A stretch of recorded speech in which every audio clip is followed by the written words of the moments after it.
నేను all India Congress party ప్రధానమంత్రిని. నేను ఇందిరాగాంధీ మా అమ్మగారు, ఎదురుమేలు రాజలక్ష్మి, ఎదురుమేలు జనార్దన్ రెడ్డి. నా ఒలుదుకు చూసినాడా వైరాజ వలసి వలసి భ్రమిలినాడా.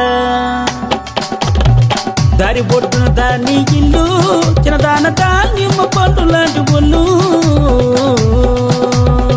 ఒలుదుకు చూసినాడా వైరాజ వలసి వలసి భ్రమిలినాడా.